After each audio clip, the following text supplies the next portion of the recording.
Why is asking for what you want so difficult? And why might something that feels like we're people-pleasing actually turn out to be selfish? Every week I spend my days coaching design leaders, and in these videos I reflect upon the common themes and questions that come up in the week. And this week I want to talk about this idea of people-pleasing and using hedging language. By hedging language, I mean the language we use to soften a request or something we want to say.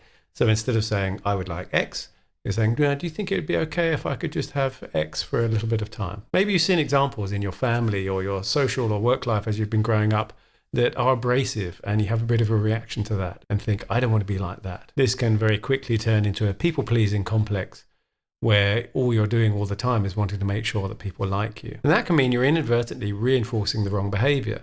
So you've asked for something, maybe at work, you've asked for something to be done in a certain way, but you've asked it in language that makes it sound like it's optional, and so the person has decided to do something else.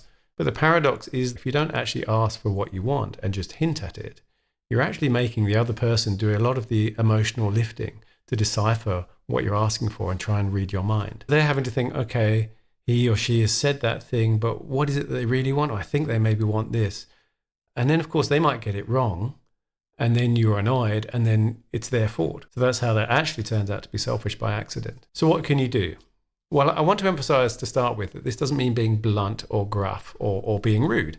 It just means being more direct and honest. And that's using clearer language sometimes and avoiding your filler phrases and words. For example, a lot of mine are things like right, you know, like. Some of those are going to creep into your natural language. You can practice asking for what you want with people you trust. So that might be your partner, that might be some other relatives or friends. And you can name it to yourself when you catch yourself doing it, or you can even name it to them. So when you catch yourself saying things like, well, you know, I'll have whatever you're having, or so I'm thinking maybe what would be good would be, you can stop and say, hang on, I'm trying to get better at asking for what I want. Here's what I'd want. So when you do this among people you trust, and more likely in your personal life, you break the pattern and the habit. You show vulnerability to that person and you invite them to help you grow. And then you get to try it again. So now the emotional lifting you're asking that person to do is very direct. You're saying, help me get better at this, rather than please decode this for me whilst I just sit back.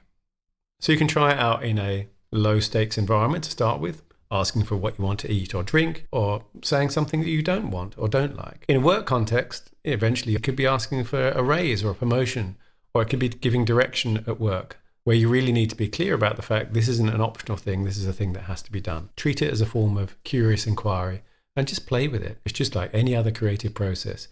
You explore the affordances of the different kinds of materials, the different phrases and words you might use.